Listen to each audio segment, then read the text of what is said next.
Welcome to your first art appreciation lecture.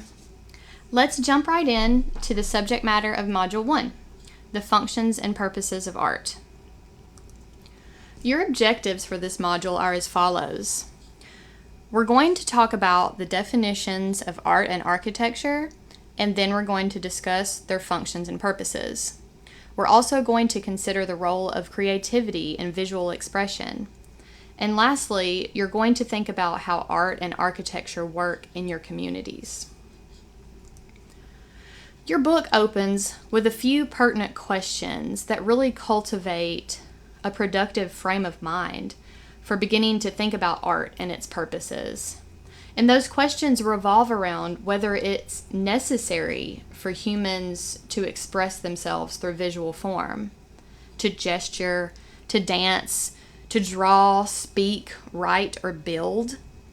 Some of you may rationalize and decide that our survival doesn't depend on these kinds of things. But if you can for a moment silence that voice, I think, and Patrick Frank thinks, that creativity is precisely what makes us human.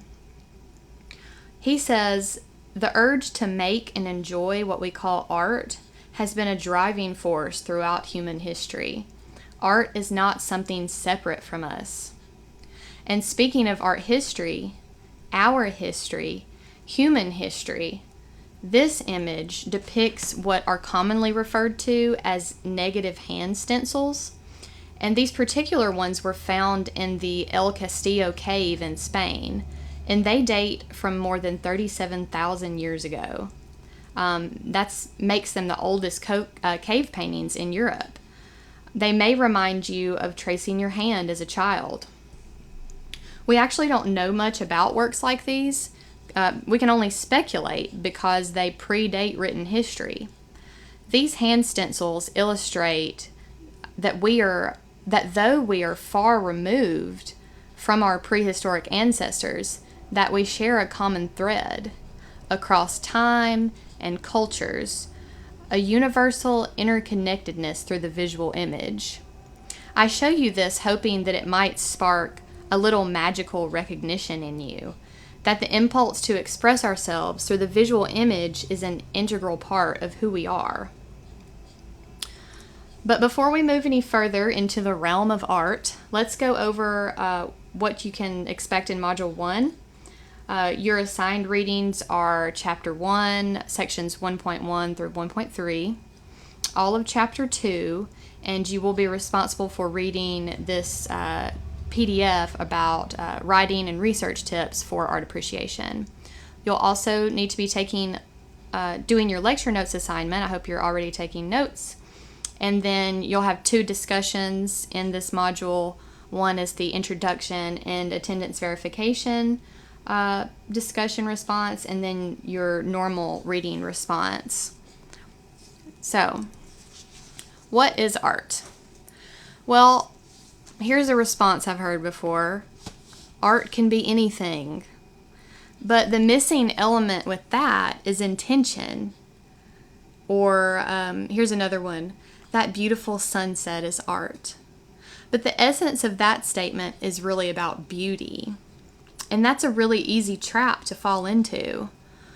I kind of hinted earlier that art encompasses more than the visual image. The term art also refers to music, theater, dance, and literature. But in this class, we focus our attention on the visual arts, including drawing, painting, sculpture, film, architecture, and design. Your book defines a work of art as the visual expression of an idea or experience formed with skill and purpose. Also, works of art are formed through the use of a medium or particular material like clay, stone, wood, or paint, along with their own techniques like sculpting, carving, and painting. The plural for this term is media. So the term mixed media indicates that more than one medium or material is used in an artwork. It may also indicate a blending of traditional and contemporary materials or approaches. These are a couple of examples of mixed media works. The one on the left is work by one of JSU's very own artists and professors, Ms. Allison McElroy. This piece, Instrument of Seeing, was completed using copper, bronze, steel, string, pine bark, and a lizard skeleton on handmade paper. Her work often employs the use of found objects from nature, and she frequently uses dirt as the pigment in her drawings. She regularly teaches a mixed media studio class here at JSU as well. On the right here, you'll notice a work that falls into the assemblage category. As the word suggests, it's it's assembled using a variety of materials, often found objects, but they aren't limited to those parameters either. Assemblages are basically the three-dimensional counterparts of collages, which I'm sure some of you have dabbled in before. Assemblages protrude, whereas collages are two-dimensional. This piece was created by Louise Nevelson in 1958 by fastening several pieces of wood together of all different shapes and sizes. And then she painted the final product black, creating what appears as a wall of sculpture.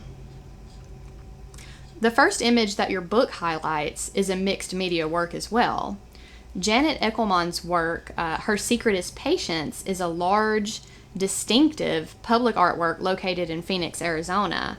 It's made of netting, steel, and colorful elements of light that are programmed to change colors.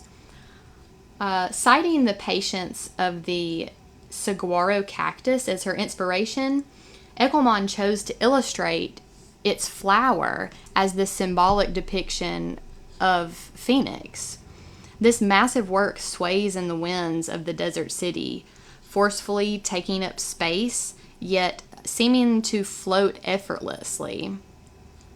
Native Arizonians were not all too happy with this work when it was still on the drawing board, because not only was it expensive, but Eckelmann wasn't a native Arizonian, nor did they like the shape of it.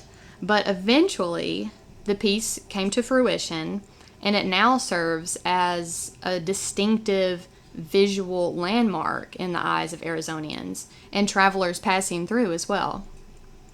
The tension underpinning this installation and its eventual resolve hit on an important idea to keep in the back of your mind this semester and as you become full-fledged art lovers.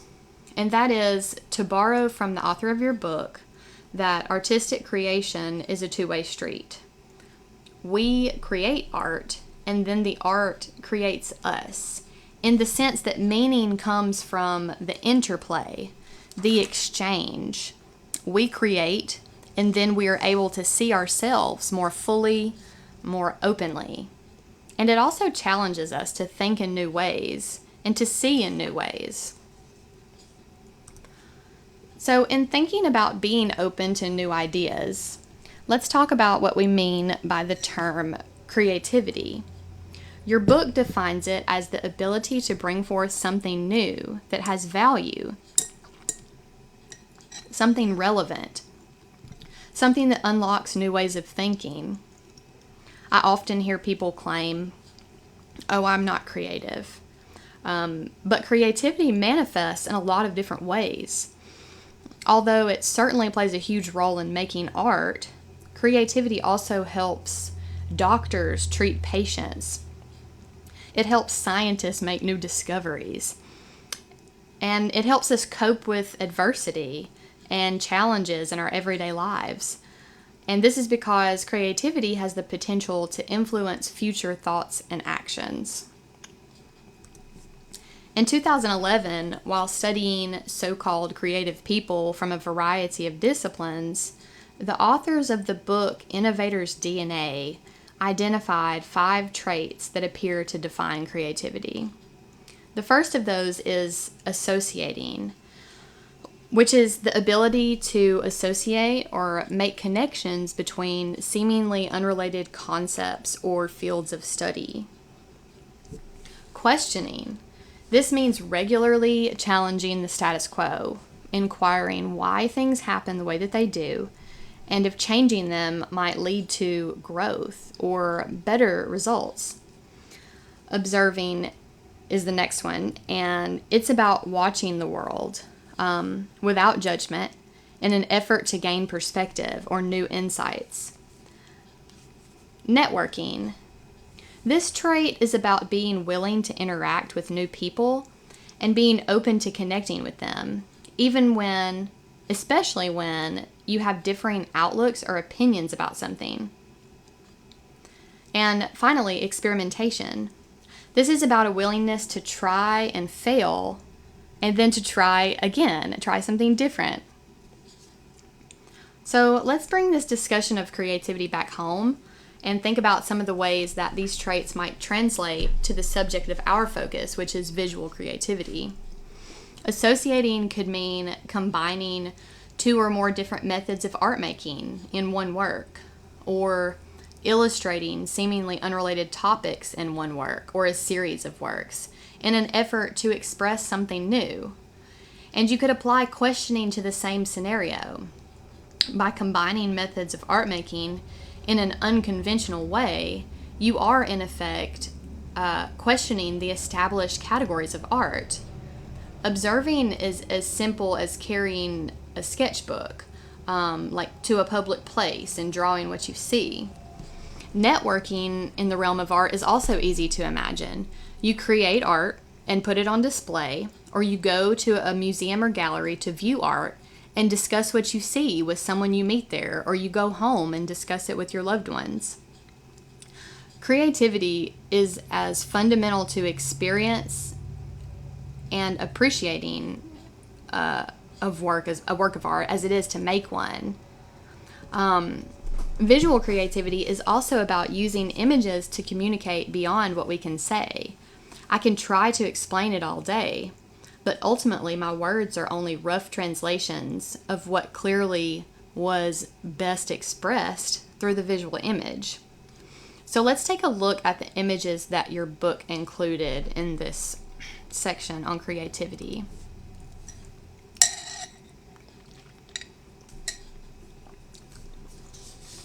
This is Robin Rhodes' He Got Game. He's a contemporary South African artist.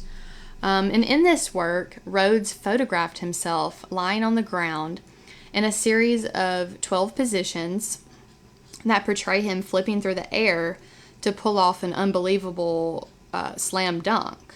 And through this work, Rhodes invokes attitude as his creative style.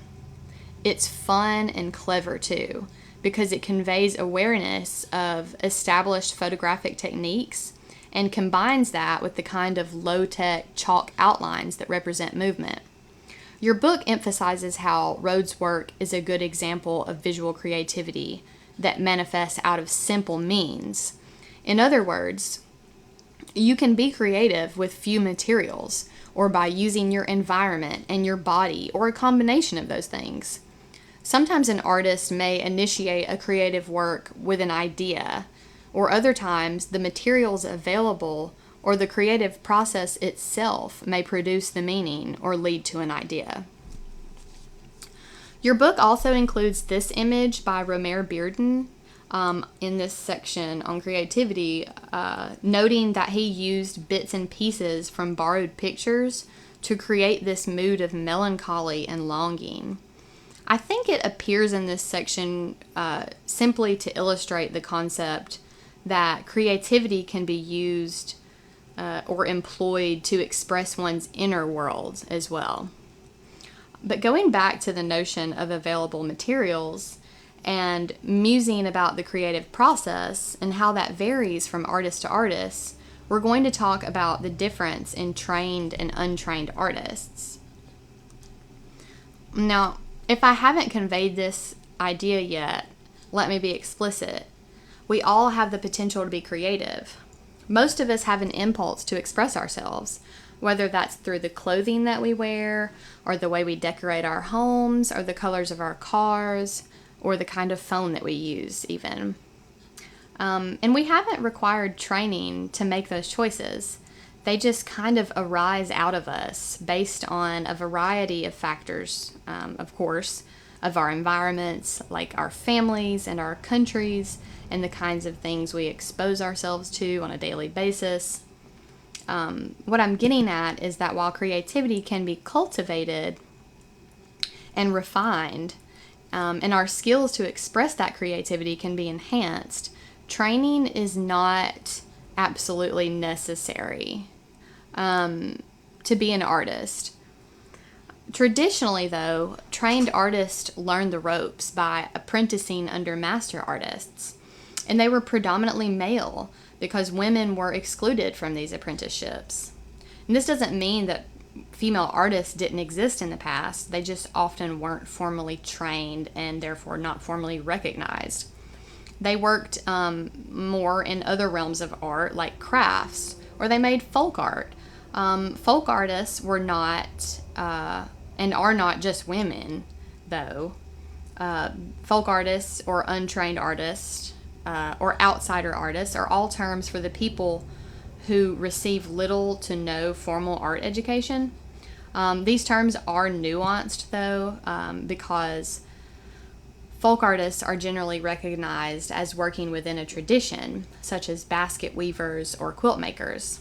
And outsider artists are often creating for personal expression, completely outside of any established practices or styles. So let's take a look at a few examples of works by these kinds of artists. I photographed this installation by Emery Blagden in 2018 when I visited the Smithsonian American Art Museum, and I was just captivated by these pieces of twisted wire, beads, and color combinations that he created from remnant paint. Blagden definitely falls more into the outsider art category. Firstly, because these pieces don't appear to fit into any kind of established styles. And secondly, because Blagden didn't really consider himself an artist. He actually thought of himself as a healer. He claimed to be constructing a healing machine, hence the title of this work. It's also important to note that these pieces were not arranged in this way by Blagden. He worked on this healing machine in a small building on his farm in Nebraska and believed that there was a kind of power in his own ability to channel what he called the, quote, earth energies, and that by doing so he could actually alleviate pain and illness in the sick. One example that your book refers to is Sabatino Simon Rodia's work called Nuestro Pueblo, meaning our town. One of the best known outsider artworks in the United States, specifically located in south central Los Angeles. Like Blagden, Rodia worked on this huge piece for more than 30 years, using discarded materials like bed frames and metal pipes, held together with only rods, mesh, and mortar. Yeah, he didn't use any tools, rivets, or bolts to create these things, to create these towering cathedral-like structures that emerge so fantastically in the middle of this town. He created this magical space that's covered in colorful broken ceramic dishes, tiles, and melted glass bottles, and other found materials. And it actually became the locus for the Watts Towers Art Center. So, what about folk art? Remember that folk art is typically thought to be an art form rooted in tradition. And as your book so eloquently states, folk art is art by the folks, or regular people, artisans, or tradespeople who live in rural areas. Not always, but often. Folk art might also encompass art produced by minorities who have succeeded in preserving their beliefs and customs and passing down traditional art forms by living in separate communities. Many of the techniques and styles of folk art are not something you can learn in formal art training. Another common characteristic of folk art is that it's often utilitarian in nature. That is, it's useful. For example, quilts, embroidered handkerchiefs, and custom cars. This is an image of Peony, a quilt by Mary Wallace that is a beautiful representation of the influence of Pennsylvania German pottery. Quilting has historically been a female practice, one that often involves the collaboration of many women to create these wonderfully embellished bed covers. Wallace abstracted the peonies of this quilt into these geometric six-pointed star shapes. On this slide, you'll see a few examples of retableau painting. These are often small devotional works that utilize iconography derived from traditional Catholic Church art, and their significance lies mostly in their intended purpose, which is to express gratitude to God for aiding someone in danger or for helping them recover from sickness or illness. I find these elaborate frames quite appealing, but you can see that by comparing these two works of art, that the styles vary widely. So even though folk artists tend to work within certain established parameters, there's still a lot of variation within each medium and approach.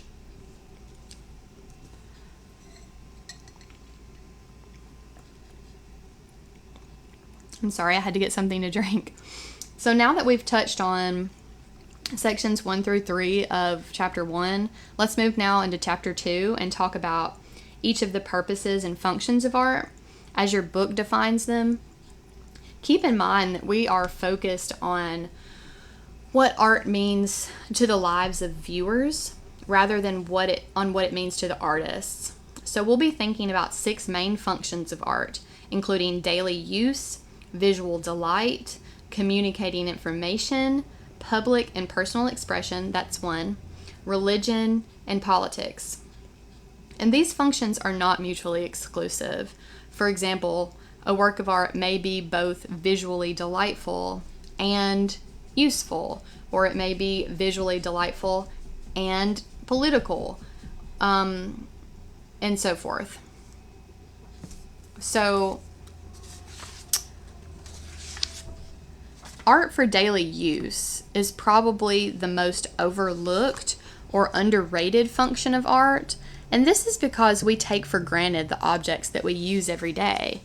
But by bringing our awareness to the fact that everyday objects like the dishes in our kitchens or the chairs that we sit in and the buildings that we inhabit are carefully and thoughtfully designed by people, we come to realize that our lives are infused with well-designed utilitarian objects and spaces that bring us joy and ease.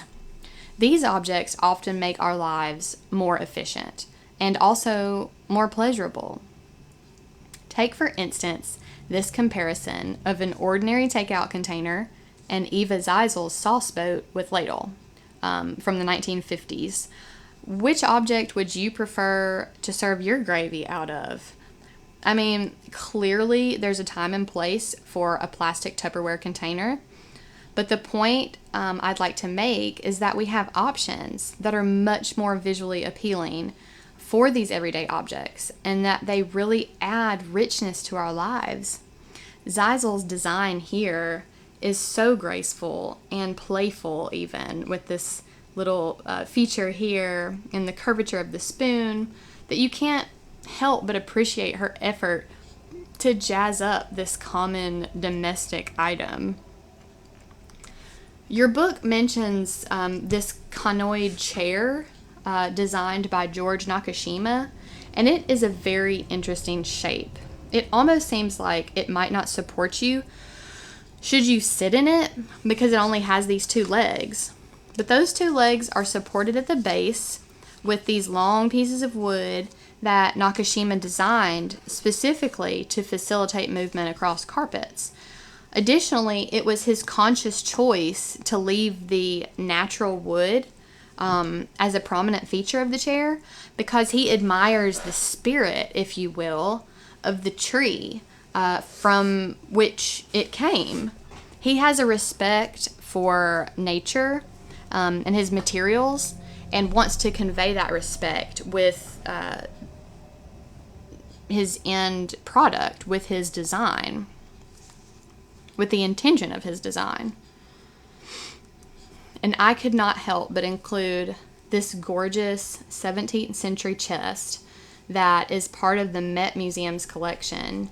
And it represents the really ornate style of early colonial carving that is associated with the work of these two gentlemen mentioned here, William Searle and Thomas Dennis of Ipswich, Massachusetts. The carving work is done in a very popular 17th century motif of flower stalks and leaves coming out of an urn, but its naturalistic three-dimensional quality was actually rare for that period in American furniture.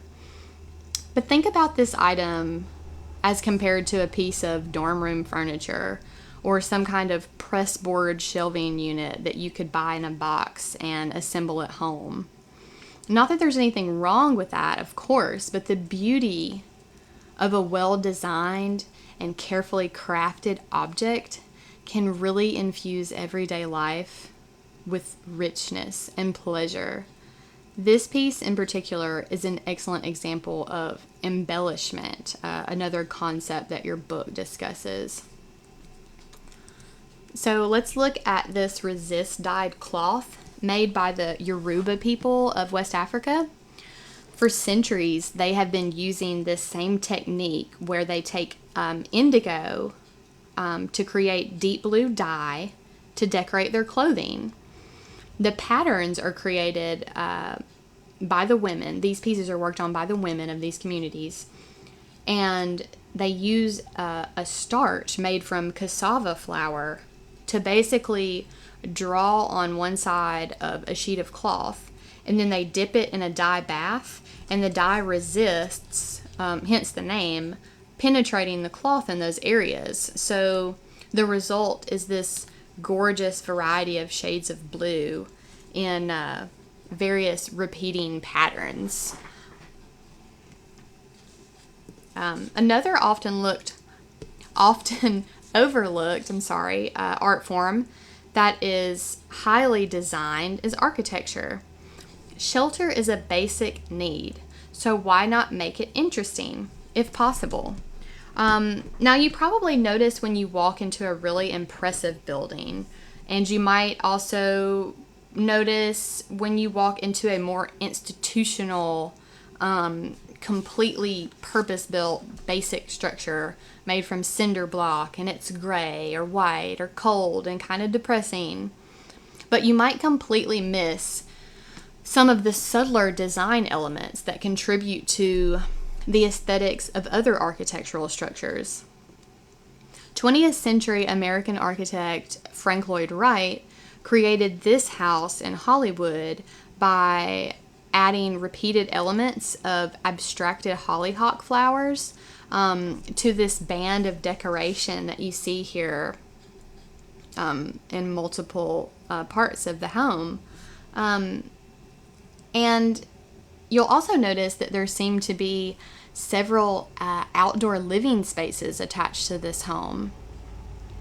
So carefully crafted design can really change the overall feeling of your life. Can you imagine if you lived here? And I also wanted to mention the tiny home movement. Your book doesn't really talk about this, but it seems pretty trendy these days if you haven't already been exposed to it or heard about it. I suggest Googling tiny homes to see what's up. I'm pretty sure there's a show on Netflix about it too. I think this movement has gained a lot of traction because of environmental concerns as well as financial concerns, but I'm also personally fascinated with their charm. I just think they're so cute and efficient and interesting and really ideal living spaces in a lot of ways.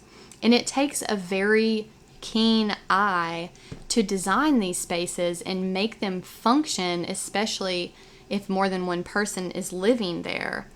Families live in these spaces sometimes. So these two on the left here are just a couple of images I found from a quick Google search. But this is a screenshot that I took of the Nomads Land, took from the Nomads Land website. And so if you're in the region, you really should Google it, check it out, because these places are in Gadsden or near Gadsden. They have a lot more than what you see here, but they're available to rent via Airbnb, and it's just a really cool local kind of proliferation of tiny homes. So what about art for visual delight? Most people probably think that it's the primary goal of art, to elevate us out of the mundane daily grind. It can help us escape the confines of reality, if only for a moment.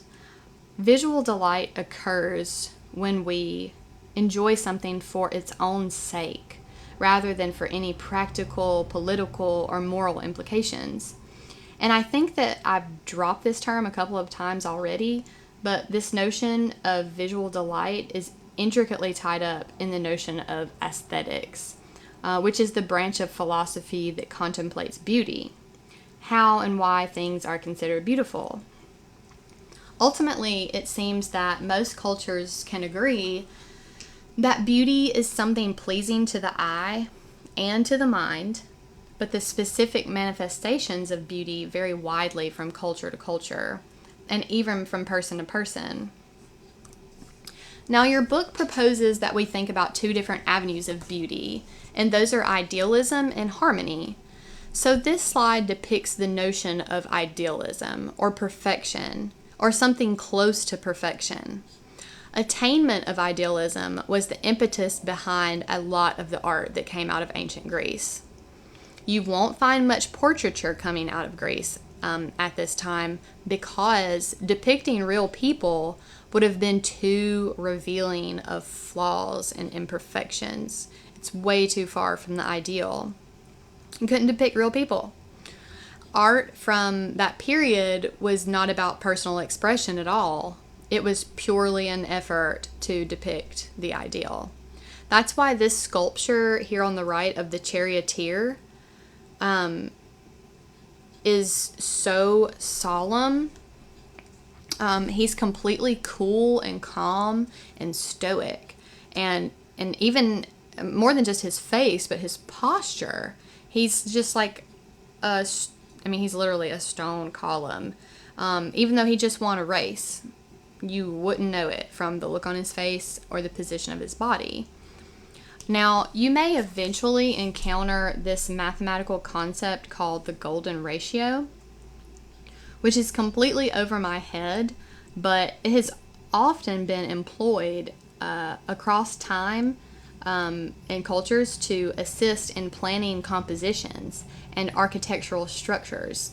This little picture of Mona Lisa here has been analyzed using a diagram of using golden rectangles, or shapes that have been carefully measured with the use of the golden ratio. These mathematic proportions supposedly lead to the most ideal, well-balanced images and structures. So if you're a math whiz, or if you're just curious, I suggest you look into how the golden ratio or the golden section relate to the world of art and architecture. Now, harmony is the other avenue to beauty. The idea of harmony is much less rigorous and much more flexible. It still implies a kind of balance, but that balance doesn't necessarily mean perfect symmetry or applying a mathematical concept to arrive at a finished work of art. Harmony can also refer to a balance of color or light. This work by Claude Lorraine is titled Ascanius Shooting the Stag of Sylvia, and it's an example of a picturesque work. This term generally means that the work of art is a landscape or a natural setting that is beautiful or pretty, but also may have some wild elements. In essence, this work is picturesque because it is infused with calm, complementary colors and evenly diffused light throughout the composition, and the trees balance out the architectural elements, the stillness of the stag too, and the water element portray a tranquil afternoon. And while the figures appear to be on a hunt, the drama of the kill or the moment of slaying is only implied. Harmony is also exemplified by the ancient Chinese art form of calligraphy. And I think it's funny how your book says something about how we can appreciate the beauty of the fan here without ever knowing what the characters mean. I mean, it's true, but I just thought that part was silly. Apparently, the emperor who created this piece was more interested in art than governing. And also, this plate by the German designer and architect Peter Behrens exemplifies a harmonious decorative pattern of these rippling green arcs. He actually designed this plate as a part of a set of tableware for his own home that was part of a larger project in which he designed his whole house and all of the furniture in it, which I thought was really cool. So let's move on to the next function of art, and that's the one that is about communicating information. Think about it. Prior to the advent of photography, artists were the best source for conveying information about the way events and people and places appeared. Art has also provided stories to the people for centuries. People that may have been illiterate or too poor to have access to written materials. Artists from the beginning of time have helped people understand their reality. They have helped illustrate how to do things and how not to do things.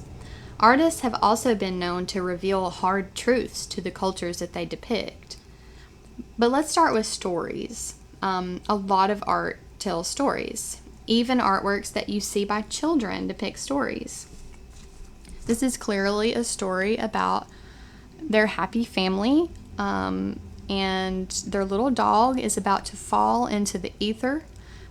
And so you get it. These stories can be personal, moral, or historical in nature. Bacchus and Ariadne is a mythological story. This painting by Titian, who is probably the most well-known Venetian painter of the Renaissance, depicts a tale from the literature of ancient Rome. The female figure on the left is Ariadne, and the male figure in the center is meant to be the god Bacchus.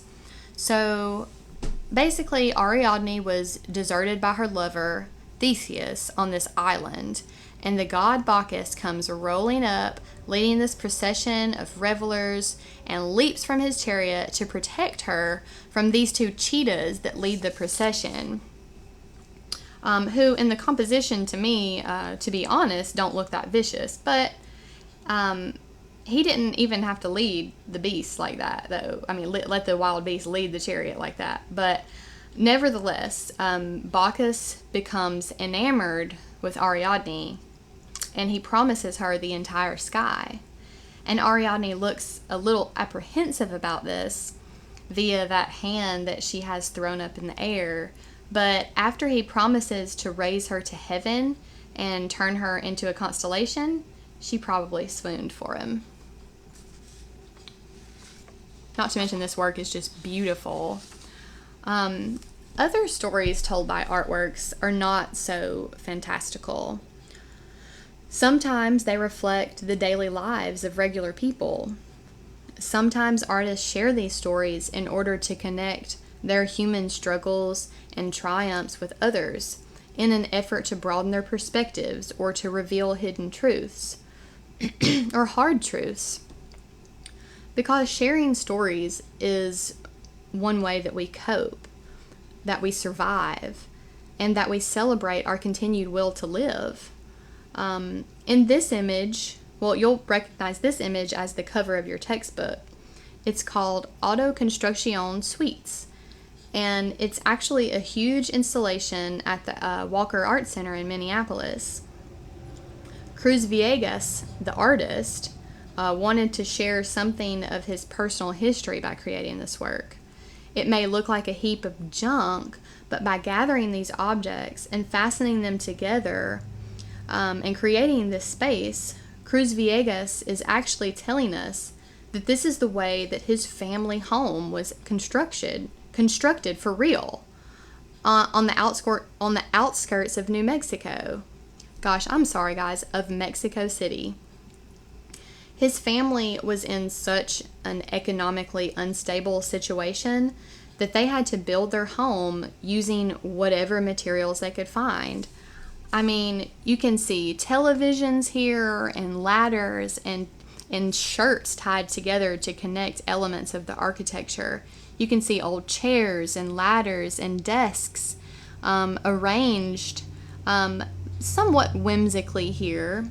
Clearly, his home is not constructed in this way, but it truly was constructed in a similar fashion.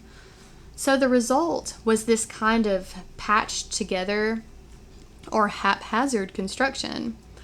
This work is also another example of an assemblage artwork. Remember, that's one of the examples of mixed media works that I mentioned before.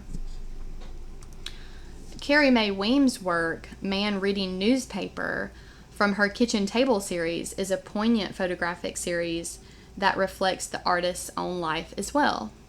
It's clear that these photographs are staged, but the ideas are rooted in truths to Weems' own life and the lives of many men and women in relationships. It simply conveys an everyday kind of moment in which a man and woman in a relationship aren't exactly on the same page regarding the way they want to spend their time together. And it's kind of a tense scene because it's very clear that the female wants to be more intimate and involved with her partner. She stands back watching him, her eyes cast down on him, and he pretends as though she isn't even there. And then you see her embracing him from behind, and his eyes are still focused on that newspaper. He's content to participate in the act of reading, which is a really internal, personal act. It's kind of puts up a wall between him and his partner. Weems has stated that she hopes her work is understood by all people too. Men, women, black, white, all the same. Now we also know that art is about social commentary. And I don't know about you guys, but I certainly follow a lot of socially conscious artists or art-based accounts on Instagram. Commentary on societal ills and climate change and race discrimination proliferate throughout my feed. So artists who do this usually want their ideas to reach a really wide audience. They communicate in ways that are very easy to understand. And your book has some really great examples of this via an older work by William Hogarth and a contemporary piece by Chris Jordan. So let's look at the Hogarth. Jen Lane particularly addresses the topic of alcohol consumption.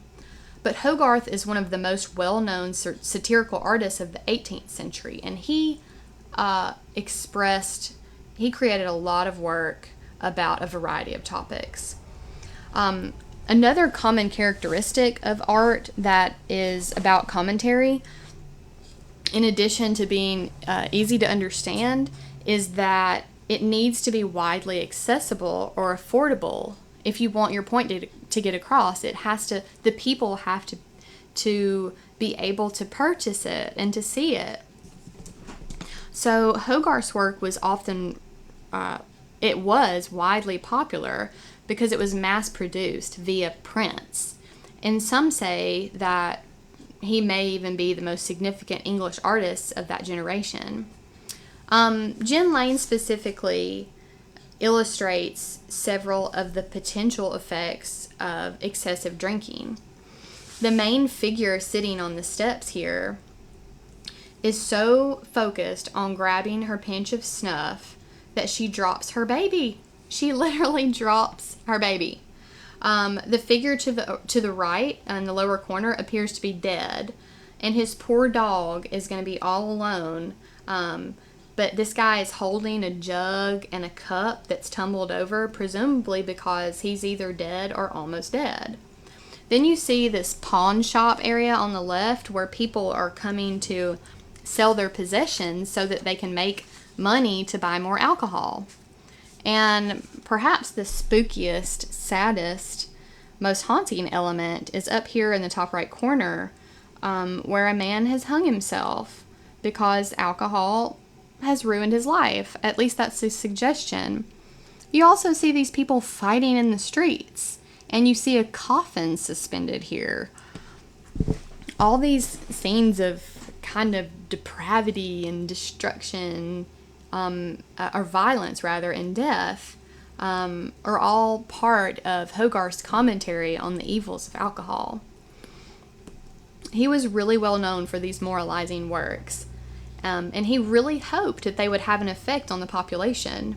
I encourage you to Google Hogarth too, and we'll probably talk more about him when we get to the module that includes the 18th century. Chris Jordan's photograph here is titled CF000668. It's not hard to figure out at all. Jordan apparently even thought his message was so important and so obvious that a title wouldn't even be fitting for such a grim subject. Contemporary photographers often use their positions as artists, or their voices, to abrasively and honestly inform us about the ills that we contribute to our society and our earth. Clearly, this photograph depicts plastic pollution, but specifically Jordan has cut open a corpse of a dead albatross to reveal that this bird died from ingested waste. It's rather devastating. So let's move on now to the function of public and personal expression. Many monuments in the ancient world had a commemorative function, which falls under the public expression kind of aspect of this category. This is the Taj Mahal. It's located in India. This structure was created in the early 17th century in order to memorialize the wife of the emperor Shah Jahan, who died during childbirth. For its construction, Shah Jahan called forth masons, stonecutters, inlayers, carvers, painters, and lots of other artisans from the entire empire and surrounding countries. It was a huge project. It's considered to be one of the greatest architectural achievements in the whole range of Indo-Islamic architecture. It sits at the end of a quadripartite garden rather than at the center, so that the view from the opposite end really creates drama and this amazing reflection and the backdrop of the sky. It just all works together so incredibly. Its beauty also lies in its rhythmic combination of solids and voids, concave and convex forms, and the way that the light and shadow play across those shapes. The Taj Mahal is an incredible example of commemoration or public expression in the name of love. If you checked out the instructor page, you would have seen an image of me standing on the walkway of this memorial that commemorates Vietnam veterans. So this is the Vietnam Veterans Memorial located at the mall in Washington, D.C. And war memorials are pretty common in our country. This one really shook things up back in the 80s when it was completed. It was totally different than the figural representations that are still probably the most common approach to war memorials. People called it a scar on the earth because they hated it so much. It is this long V-shaped black granite wall that bears the names of almost 60,000 American servicemen and women who died or went missing because of the war. People were not only upset because the design was unprecedented, but also that its designer was a young Asian American woman. She was only 21 when she submitted the design. And that outrage manifested in a secondary monument being erected at the site that was a more traditional depiction of soldiers, 3 soldiers. But the monument has influenced memorial making since, and it's actually a very moving site to visit. Something I've heard before from children whose parents are memorialized there is that it's a very emotional experience to see their reflection in the granite in front of their loved one's name. Ultimately, it's a really great example for contemplating how powerful art can be, how stirring it can be, and how important it really is to people, especially when it's for the people. When it's about personal expression, the public still gets worked up, sometimes, especially regarding nudity or depictions of violence or death. But art for personal expression has become one of the primary functions for art. Again, with the rise of the internet and particularly social media, there are lots of artists out there, so much that we are inundated with art. And I think that presents a whole new set of challenges, but nonetheless, it's an amazing time to be an artist, in my opinion, and to be a viewer of art as well. So now I get to talk about the fabulous Frida Kahlo. From what I can tell, Frida has also become a really popular figure in our culture.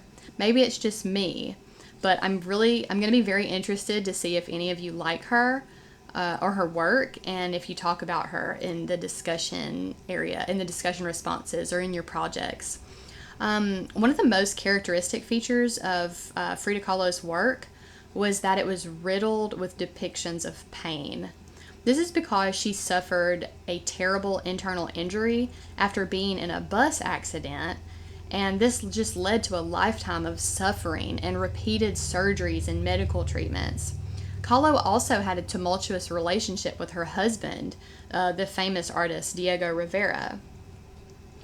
She created several self-portraits illustrating her pain, but they are vibrant works that are sometimes weird and haunting, but something about them just pulls you in. It pulls me in. The work on the right was recently featured in the Google Arts and Culture app, which I highly recommend that you download if you don't already have it. But this work depicts the desert fruit called the pitahaya, and it's a melon-like fruit. I may have butchered that pronunciation. Anyway. And it's a melon-like fruit that grows on rocks or in thickets. And they appear very realistic here, but they're actually depicted in this decomposing state, which might still be self-reflective in a way. In the vein of Frida Kahlo's haunting, painful works that are about the fallibility of the body, of the human body, this fruit too decomposes. It rots and it dies in a way. And that's reinforced too by this cute little figure here who is actually meant to represent the Grim Reaper, death itself. I mean, so that kind of confirms, his presence confirms, or her presence confirms, the overall mood of this piece, and it's death and decay. even though the fruit still appears juicy and delicious. Frida really is amazing. My apologies, students. I think I may be running out of time, so I'm going to power through these last two functions of art. Art for the spirit is another widely recognized purpose for art. I mean, so much of the art, most of the art that preceded the Renaissance and even during the Renaissance has been religious or spiritual in nature. Take Sainte-Chapelle in Paris, for instance. This structure, originally intended to house the relics of King Louis IX and to be his personal prayer chapel, is simply astounding. And please make use of the feature in your book that allows you to view this structure in that 360 format. It's really nice. And for those of you who might know, a relic, in this sense, is an object that consists of the physical remains, that supposedly consists of the physical remains of a saint or a venerated person, or in this case, Jesus Christ. King Louis IX claimed to have the original crown of thorns from Christ's trial and crucifixion stored in this location. The walls are made almost completely from stained glass. And while they at first may just appear to be beautifully colored patterns, they actually depict stories from the Bible. And I like how your book states that the overall appearance of this structure is just like a giant jewel box. I wouldn't mind having one. Illuminated manuscripts illuminated manuscripts are another fascinating religious related artwork. I mean, look at how intricate the illustrations are here. And these took hours upon hours to complete. They were most often meant to be devotional objects that would be used during prayer. Seriously, you should Google illuminated manuscripts. I just wanted to throw those in because when I first saw them, I was amazed. And you'd be surprised at some of the imagery. Sometimes it can be rather grotesque when the object of the devotional was reflecting upon sin and evil. Check it out. The last purpose that we're going to talk about, as described by your book, is art for political purposes. This can mean art that is meant to persuade us or that invites us to do or think things that we may not have otherwise. Or it can mean art to protest or encourage revolt. So maybe you've considered this before, or maybe you haven't, but many government buildings have actually been designed to express authority, to convey authority, to create the mood of authority. The U.S. Supreme Court building, which is on the left side here, exemplifies this practice. The prominent use of marble comes from the ancient Roman Republican period, in which citizens were able to vote. So those origins are meant to convey a sense that the building is for the people, and maybe even that the people have chosen it. The decorations on the outside of the building also contribute to communicating the functions of the court. Below the pediment is the phrase "equal justice under law." So that's one very direct way of communicating intention to the people via architecture. Just write directly on it. So certain elements work on our psyche more subtly, like the massive size and the symmetrical aspects. These communicate balance and order, stability and continuity. So it's very clear that this structure is meant to instill trust, but Rodney McMillan's piece has a totally different intention. And how do we know that? Well, he's depicted the Supreme Court building, right? But it's very clear that something isn't right, and that is precisely his objective. The artwork on the right clearly doesn't believe in the point that the Supreme Court is selling, because his depiction is of this deflated little structure that's barely standing up. The balance is lost and stability is compromised. McMillan is protesting the activities, or at least some of them, of the court. Particularly, he's talking about voting rights and election redistricting that harms minorities. That inscription also now appears to be missing or blank, conveying the idea that equal justice has been lost. So that's a wrap for the basic functions and purposes of art. I want you to think about these questions now as you complete your lecture notes. How does the book definition of art compare to your personal definition of art? And where do you see creativity in your everyday life? And remember that you only have to reference lecture content in these responses. Feel free to cite your book or to refer to your book, but remember to cite. I'm really looking forward to reading your responses in a few days, and hopefully we can talk more about these purposes and functions of art there in the discussion forum.